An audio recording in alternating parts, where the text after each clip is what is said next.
കറുപ്പ് വെറുക്കപ്പെടേണ്ടതാണോ സാർ?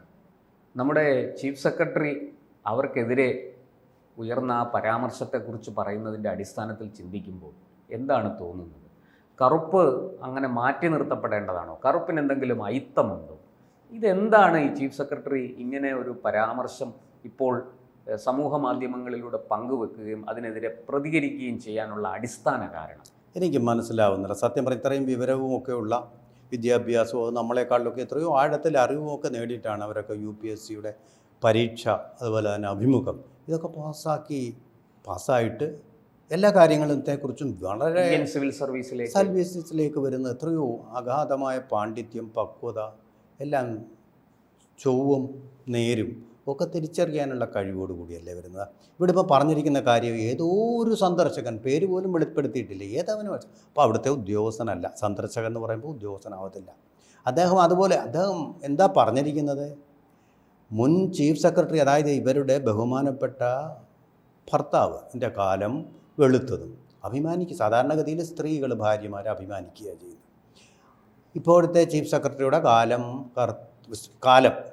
കറുത്തത് എന്ന് പറയുമ്പോൾ അദ്ദേഹത്തിൻ്റെ ശൈലി വളരെ സുതാര്യവും വെളുത്തതും എന്ന് പറയുമ്പോൾ അദ്ദേഹത്തിൻ്റെ മുഖത്തിൻ്റെ നിറമോ അദ്ദേഹത്തിൻ്റെ കോംപ്ലക്സിനെ കുറിച്ചുള്ള ഒരു കോംപ്ലിമെൻ്റാണ് അതെന്ന് ഞാൻ വിശ്വസിക്കുന്നില്ല. എനിക്ക് അത്രയ്ക്കുള്ള ബുദ്ധിയുള്ളൂ എന്ന് വിചാരിച്ചാൽ മനസ്സിലാവുന്നില്ല. കാരണം എനിക്കത് അനുഭവബോധ്യമാണ്. അതായത് അദ്ദേഹം ഒരു വകുപ്പിൻ്റെ ചുമതല വഹിച്ചുകൊണ്ടിരുന്നപ്പോൾ ദൂരദർശൻ്റെ റെക്രിയേഷൻ ക്ലബ്ബ് എന്ന് പറയുമ്പോൾ ഏതാണ്ട് സ്വകാര്യമാണ്, ഗവൺമെൻറ്റിൻ്റെ ഒഫീഷ്യലല്ല, ഒഫീഷ്യൽ വിങ് ആണെങ്കിൽ പ്രശ്നമില്ല. അതിനുവേണ്ടി ഒരു പരസ്യം വാങ്ങിക്കാൻ ചെന്നു. അപ്പോൾ തന്നെ ഒരു പരസ്യം, നിശ്ചിത തുകയുടെ പരസ്യം, വളരെ സുസ്മേരവദനായിട്ട് അദ്ദേഹം എടുത്തു വന്നു. വളരെ ബഹുമാനം തോന്നി. ഈ IAS ഒരു വലിയ ഉദ്യോഗസ്ഥന് എനിക്ക് അപ്പോൾ തന്നെ കയറി ചെന്നപ്പോൾ ഈ പിരിവുകാർ ചെല്ലുന്ന പോലെ അപ്പോയിൻമെൻറ്റ് തന്നിട്ട് ഇത് ചെയ്യേണ്ട കാര്യമൊന്നുമില്ല. ഞാൻ ദൂരദർശനിൽ അദ്ദേഹത്തെ ഏതെങ്കിലും തരത്തിൽ അദ്ദേഹത്തിൻ്റെ വകുപ്പിനെ വാഴ്ത്തുകയോ അദ്ദേഹത്തെ വാഴ്ത്തുകയോ ഏതെങ്കിലും തരത്തിൽ അദ്ദേഹത്തെ വിളിക്കുകയോ ഒന്നും ചെയ്തിട്ടില്ല. അങ്ങനെ ഒരു ബന്ധം ഞങ്ങൾ തമ്മിലില്ല. എങ്കിലും ഇത് ക്ലബ്ബാണ്, ഇതിന് കൊടുക്കാം, നിശ്ചിത തുകയുണ്ട്, ഫണ്ടുണ്ട്, കൊടുക്കാം എന്ന് പറഞ്ഞ് കൊടുത്തൊരു പരസ്യം തരികയും ചെയ്തു. അപ്പോൾ അത്ര നല്ലൊരു മനുഷ്യനാണ്. അദ്ദേഹത്തിൻ്റെ വളരെ ചിരിക്കുന്ന, എപ്പോഴും സുസ്മേരവദന, ചിരിച്ചും കൊണ്ടേ പെരുമാറും. ആൾ കാണാൻ വളരെ സുന്ദരനുമാണ്. ഇപ്പോൾ സൗന്ദര്യം എന്ന് പറയുന്നത് ആപേക്ഷികമാണ്, കാഴ്ചപ്പാടാണ്. അത് കോൾട്രിഡ്ജ് തന്നെ പറഞ്ഞിട്ടുള്ളത്, the beauty is in the beholder's eye. Repeat ചെയ്യാം, the beauty is in the beholder's eye. ഇത്രയേ ഉള്ളൂ ഇതിൻ്റെ കാര്യം. അത് പരമമായ സത്യമാണ്, സാർവലൗകികമായിട്ടുള്ള സാർവകാലികമായിട്ടുള്ള സത്യമാണ്. നമ്മൾ ഈ കറുപ്പിനും വെളുപ്പിനും ഒക്കെ എന്തിനാ ഇത്ര പ്രാധാന്യം കൊടുക്കുന്നത്? കറുപ്പും വെളുപ്പും അത് സൗന്ദര്യത്തിൻ്റെ മാനദണ്ഡമല്ലെന്ന് എത്രയോ കവികൾ, എത്രയോ പണ്ഡിതന്മാർ ഇതിനു മുമ്പേ പറഞ്ഞു വെച്ചിട്ടുണ്ട്. എന്തിനാണ് കേരളത്തിൽ വിവാദങ്ങളുണ്ടാക്കാൻ ഇത്രയധികം വിഷയമുള്ളപ്പോൾ പ്രധാന പത്രങ്ങളെല്ലാം കൂടെ ചാടി അതെടുത്തിരിക്കുന്നു. ആ പറഞ്ഞിരിക്കുന്നതിൻ്റെ അർത്ഥമോ സ്പിരിറ്റോ എന്തെങ്കിലും ഉൾക്കൊണ്ടിട്ടുണ്ടോ? ഇതെല്ലൊരു ക്വിക്സോട്ടിക് ഫൈറ്റ് പോലെയാണ് എനിക്ക് ഈ കാര്യത്തിൽ തോന്നുന്നത്. അല്ല, നേരിട്ട് അവരുടെ കാരണം നിങ്ങൾ കറുപ്പാണ്, നിങ്ങളുടെ മനസ്സും കറുപ്പാണെന്ന് പറഞ്ഞെങ്കിൽ തീർച്ചയായിട്ടും അതിനെതിരെ ആദ്യത്തെ ശബ്ദം ഉയർന്നത് ഞാൻ. കാരണം ഞാനും കറുപ്പാണ്. ഞാനൊരു കറുപ്പ് ഉള്ള ആളാണ്, കണ്ടാൽ തന്നെ അറിയും. ഈ കറുപ്പ് കൊണ്ട് എനിക്കൊരു ബുദ്ധിമുട്ടും ഇതുവരെ ഉണ്ടായിട്ടില്ല. ആ കറുപ്പിൻ്റെ പേരിൽ ഒരു അപമാനം എനിക്കുണ്ടായിട്ടില്ല. പക്ഷേ നമ്മുടെ രാഷ്ട്രപിതാവായിട്ടുള്ള മഹാത്മാഗാന്ധിക്കുണ്ടായിരുന്നു. എന്തുകൊണ്ട്? അന്ന് ഇന്ത്യ ഭരിച്ചിരുന്നവർ ബ്രിട്ടീഷുകാരായിരുന്നു, തൊലി വെളുത്ത ആര്യവംശ അഭിമാനമുള്ളവരായിരുന്നു. മഹാത്മാഗാന്ധിയെ അവർ യാത്ര ചെയ്യുന്ന ഫസ്റ്റ് ക്ലാസ് കമ്പാർട്ട്മെൻറ്റിൽ യാത്ര ചെയ്യാൻ അവരെ അനുവദിച്ചില്ല. അത് അയിത്തമല്ലേ? ആ അയിത്തത്തെക്കുറിച്ച് ഇപ്പോൾ ആരും മിണ്ടില്ല. അതിനു മുമ്പ് 200 വർഷങ്ങൾക്ക് മുമ്പെങ്ങാണ്ട് നടന്ന അയിത്തത്തെക്കുറിച്ചൊക്കെയാണ് ഘോര പാട്ട് വാസിക്കുന്നത്.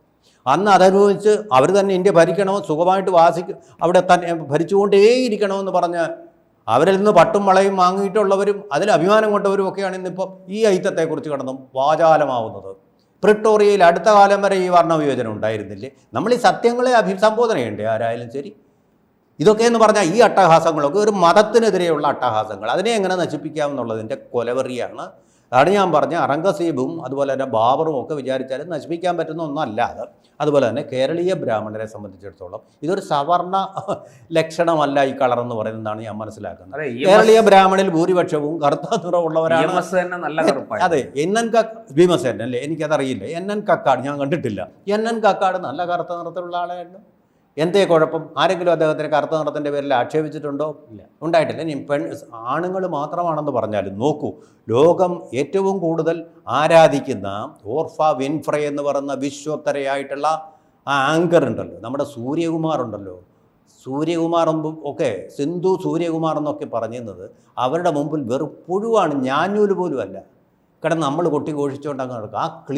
ആ ഓർഫ വിൻഫ്രയുടെ നിറം കറുപ്പാണ്. ആ കറുപ്പിൻ്റെ പേരിൽ അവരോട് ആർക്കെങ്കിലും അയിത്തമുണ്ടെങ്കിൽ, അവരെ മോശമായിട്ട് ലോകം കാണുന്നുണ്ടെങ്കിൽ, മാനവ വംശം കാണുന്നുണ്ടെങ്കിൽ, അവർക്ക് ഇത്രയും ജനപ്രിയത, ലോകത്തിൽ ഏറ്റവും കൂടുതൽ ആരാധിക്കപ്പെടുന്ന അവതാരകയാവാൻ പറ്റുമോ? ഇല്ല. അതുപോലെ തന്നെയാണ് ഇനി പുറകോട്ട് പോയ ചരിത്രത്തിലേക്ക് പോവാ. ക്ലിയോപാട്ര എന്ന് പറയുന്ന സർപ്പസുന്ദരി ഈജിപ്തുകാരിയായിരുന്നു. അവിടെ കറുപ്പും വെളുപ്പുമുണ്ട്. ഈ ഈജിപ്ഷ്യൻ സുന്ദരി രണ്ട് മഹാരാജാക്കന്മാരെ കൊണ്ട് യുദ്ധം വരെ ചെയ്യിപ്പിച്ച, അവസാനം എല്ലാവരും തകർന്നടിയുന്നതായിട്ടാണ് പറയുന്നത്. എല്ലാവരും ചത്ത്, ക്ലിയോപാട്ര ഉൾപ്പെടെ എല്ലാവരും മരിച്ച ആ ഒരു യുദ്ധത്തിലേക്ക് വരെ നയിച്ച ആ സൗന്ദര്യം, അത് കറുത്ത സൗന്ദര്യമായിരുന്നു, ബ്ലാക്ക് ബ്യൂട്ടി ആയിരുന്നു എന്നാണ് പറയുന്നത്.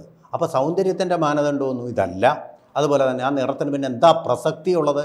ഇപ്പോൾ എത്ര സുന്ദരിയാണെങ്കിലും നമ്മുടെ സങ്കല്പം അനുസരിച്ച് വെളുത്ത മുടിയാണെങ്കിൽ തീർന്നില്ലേ? അതെ, വെളുത്ത മുടിയാണെങ്കിൽ തീർന്നു ഇല്ലേ? കറുത്ത മുടിയായിരിക്കണം എന്നാ പറയുന്നത്. അതെ അല്ലേ? അതെ. ഇനി എത്ര കറുത്തവനായാലും അവൻ്റെ പല്ല് എങ്ങനെ ആയിരിക്കണം? വെളുത്തതായിരിക്കണം അല്ലേ? വെളുപ്പല്ല പല്ലിൻ്റെ ശരിയായിട്ടുള്ള കളർ, ഒരു ഇളം മഞ്ഞ ചേർന്നതാണ്, അതാണ് ശരിയായിട്ടുള്ള ഡെൻറ്റിൻ്റെ ആരോഗ്യമുള്ള കളർ. മറ്റേ ഡെൻറ്റിൽ പോയി കഴിയുമ്പോഴാണ് വെളുപ്പ് വരുന്നത്. എങ്കിലും വെളുപ്പാണ്, അത് വേണം. അപ്പോൾ ഇത് സമഞ്ജസമായിട്ട് നമ്മളിലെല്ലാം ഉണ്ട്.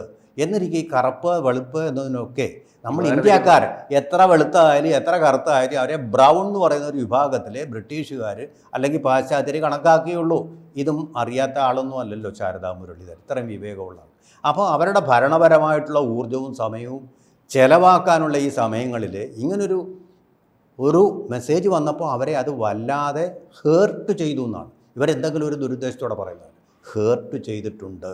അതെ, സ്വന്തം ഭർത്താവിനെ പുകഴ്ത്തിക്കൊണ്ട് പറയുമ്പോൾ സാധാരണഗതിയിൽ നമ്മളെ ഇത്ര മോശമാക്കിയാൽ കുഴപ്പമില്ലെന്നേ സാധാരണഗതിയിൽ ചിന്തിക്കുക. അത് വേണ്ട, സ്വന്തം വ്യക്തിത്വങ്ങളാണല്ലോ, ഇൻഡിവിജ്വാലിറ്റി ഉണ്ട്, അങ്ങനെ ആയിക്കോട്ടെ.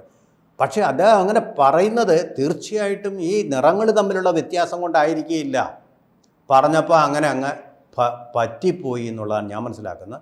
കാര്യങ്ങളൊക്കെ ഭംഗിയായിട്ട് അയാൾക്ക് ചെയ്തു കൊടുത്തിരിക്കുന്നതായിരിക്കും. ഇപ്പോൾ ഇവിടെ വരുമ്പോൾ തടസ്സങ്ങൾ ഒരു പക്ഷേ കുറച്ചുകൂടെ മിടുക്കിയായതുകൊണ്ടായിരിക്കും നിയമങ്ങളുടെ വശങ്ങളൊക്കെ മനസ്സിലാക്കിക്കൊണ്ടും അങ്ങനെ അതിൻ്റെ നിയമവശങ്ങൾ തെറ്റാണെങ്കിൽ അത് അനുവദിക്കാതിരിക്കുകയും കർക്കശമായിട്ടുള്ളൊരു നിലപാടുള്ളത് കൊണ്ടുമായിരിക്കും. അത് മാത്രമേ ഉള്ളൂ. ഇതിലേക്ക് ഇറക്കി കറുപ്പും വെളുപ്പും തമ്മിലുള്ള ഒരു യുദ്ധമായിട്ട്, ഘോര യുദ്ധമായിട്ട് ഇതിനെ മാറ്റേണ്ട. നമ്മുടെ സമൂഹ മാധ്യമങ്ങളിലൊക്കെ വലിയ ഇതാണ് നടക്കുന്നത്. എന്തിനാണ് ഇങ്ങനെ കിടന്ന് ആ ഒരു വിഷയം വെച്ചുകൊണ്ട് കറുപ്പിനെയും വെളുപ്പിനെയും തന്നെ യുദ്ധം അങ്ങ് പോരടിക്കുന്നത്? എന്തിനാ? നമ്മൾ കറുപ്പും വെളുപ്പും ചേർന്നവരാണ്. ദ്രാവിഡ ആര്യർ രക്തങ്ങൾ തമ്മിൽ സംഗമിച്ചതാണെന്നാണ് ചരിത്രത്തിൽ നമ്മൾ പഠിപ്പിച്ചിട്ടുള്ളത്. അതിൻ്റെ ഒരു സങ്കരവർഗ്ഗക്കാരാണ് നമ്മൾ, സങ്കരവർഗം, ഹൈബ്രിഡ് ആണ് നമ്മൾ. നമുക്കപ്പോൾ കറുപ്പിനോടും വേണ്ട അധികം പത്തി, പിന്നെ വെളുപ്പിനോടും അധികം പത്തി വേണ്ടാത്തൊരു വിഭാഗം ഇരുനിറക്കാരാണ് പൊതുവേ നമ്മൾ. എന്നിരിക്കെ നമ്മൾ വെളുപ്പിക്കാൻ വേണ്ടിയിട്ട് ഒരു കാര്യം ഇതിനകത്ത് ഉരുത്തിരിയേണ്ടത്, വെളുപ്പിക്കാൻ വേണ്ടിയിട്ട് വേറാൻ്റെവേ അങ്ങനെ ക്രീം വാങ്ങിച്ച് ഈ കൂടുതൽ വെളുത്ത് കഴിഞ്ഞാൽ ആ പാണ്ടെന്ന് പറയുന്ന ഒരു രോഗം പോലിരിക്കും. പാണ്ട് വെളുപ്പാണ്, അതിനെ ആരെങ്കിലും ആരാധിക്കാറുണ്ടോ? പാണ്ട് വെളുപ്പാണ്. അപ്പോൾ ഈ നിറത്തിനൊന്നും വലിയ പ്രാധാന്യം പ്രത്യേകിച്ച് IAS കൊടുക്കരുത്. എന്തെങ്കിലും പറഞ്ഞെന്ന് വെച്ചാൽ നിങ്ങൾ നിയമപരമായിട്ട് ചെയ്യുകയാണെങ്കിൽ അത് തന്നെ ചെയ്തുകൊണ്ടിരിക്കുക. ഇതൊക്കെ പറയുന്ന മൈൻഡ് ചെയ്തിരിക്കുക. Ignorance is the best medicine എന്നാണ് ഡോക്ടർ ജോൺസൺ പറഞ്ഞത്. അതിന് എത്രയേ ഉള്ളൂ ഇതിനൊക്കെയുള്ള ഉത്തരം. ഈ സന്ദർശകന് ഇത്രയധികം പ്രാധാന്യം കൊടുത്ത് ഔട്ട് ഓഫ് പ്രൊപ്പോർഷൻസ് ആയിട്ട് കോളങ്ങളായിട്ട് വാർത്ത കൊടുക്കേണ്ട വല്ല കാര്യമുണ്ടോ? ഇന്ത്യക്കാരെ സംബന്ധിച്ചിടത്തോളം അപ്രസക്തം, ഇറലവൻ്റ് ആയിട്ടുള്ളൊരു കാര്യമാണത്. അതുപോലെ തന്നെ കറുത്ത മുത്തെന്ന് പറയുന്ന നമ്മുടെ പെലെ എന്ന് പറയുന്ന കളിക്കാരൻ, ആ കറുപ്പിൻ്റെ പേരിൽ ആരെങ്കിലും അദ്ദേഹത്തെ അധിക്ഷേപിച്ച ആരാധനയ്ക്ക് ഒരു കുറവും വന്നിട്ടില്ല. അതുപോലെ നമ്മുടെ അമേരിക്കൻ പ്രസിഡൻ്റായിരുന്ന ഒബാമ അദ്ദേഹം എത്ര സുന്ദരനായിരുന്നു. ആ ഉയരമാണ് അവിടെ സൗന്ദര്യമായിട്ട് വർത്തിക്കുന്നത്. ആ ഉയരം, അദ്ദേഹത്തിൻ്റെ ആ ഉയരം, മനോഹരമായ ഉയരം. പിന്നെ ശരിയാണ് ശാരദാ മുരളീധരൻ പറഞ്ഞ ഒരു കാര്യം, വെളുത്തവരെ മാത്രമേ സിനിമയിൽ അങ്ങനെയല്ല, കറുത്തവരും വെളുത്തവരെ മാത്രമേ നിരത്താറുള്ളൂ. ആ സംസ്കാരം സിനിമകൾ മാറണം. നല്ല സുന്ദരികളായ കറുത്ത സ്ത്രീകളുണ്ട്, നല്ല ഐശ്വര്യമുള്ള സ്ത്രീകളുണ്ട്. ത്വക്കിൻ്റെ ആ ഉറുപ്പിന് സ്നിഗ്ധത. 7 അഴകെന്നാണ് പറയുന്നത്. അതെ 7 അഴകെന്ന് പറയുന്നത് നമ്മളെ അത്ഭുതപ്പെടുത്തുന്ന സൗന്ദര്യമുള്ള എത്രയോ സ്ത്രീകളുണ്ട് എന്ന് വെച്ച് സൗന്ദര്യമാണ് മാനദണ്ഡം എന്ന് പറയുന്നത്. അതിനേക്കാൾ ഇപ്പോൾ ഈ വന്ന കാലത്ത് ബുദ്ധി തന്നെയാണ്. അത് ശാരദാ മുരളീധരനെ വേണ്ടുവോളം ദൈവം നൽകി അനുഗ്രഹിച്ചിട്ടുണ്ട്. അതുകൊണ്ടാണല്ലോ ഉന്നതമായിട്ടുള്ള ഒരു പദവിയിലെത്താൻ അവർക്ക് ഭാഗ്യം ലഭിച്ചത്. ആ ഭാഗ്യം ലഭിക്കാത്ത എത്രയോ പേരുണ്ട്. അപ്പോൾ തീർച്ചയായിട്ടും ഒട്ടും ഇതിൽ വിഷമിക്കേണ്ട കാര്യം, ഇത് വിഷമിച്ചു, ഉള്ളിലൊരു വിഷമം ഉണ്ടായി എന്നുള്ളതാണ്. നമുക്ക് അതിനെക്കുറിച്ച് ഞാൻ പൊതുവെ പറയാനുള്ളത്, കറുത്ത നിറത്തെക്കുറിച്ച് ആണുങ്ങൾക്കും പെണ്ണുങ്ങൾക്കും ഒരു കോംപ്ലക്സും വേണ്ട. അതുപോലെ തന്നെ വെളുത്ത നിറത്തെക്കുറിച്ച് ആണുങ്ങൾക്കും പെണ്ണുങ്ങൾക്കും അധികം അഹങ്കാരവും വേണ്ട. കാരണം എന്താണ് അവസാനമായി പറയാനുള്ളത്? കറുത്ത നിറമാണ് ആരോഗ്യമുള്ള ത്വക്ക് എന്നാണ് അറിവുള്ള ഡോക്ടർമാർ പറഞ്ഞു വച്ചിരിക്കുന്നത്.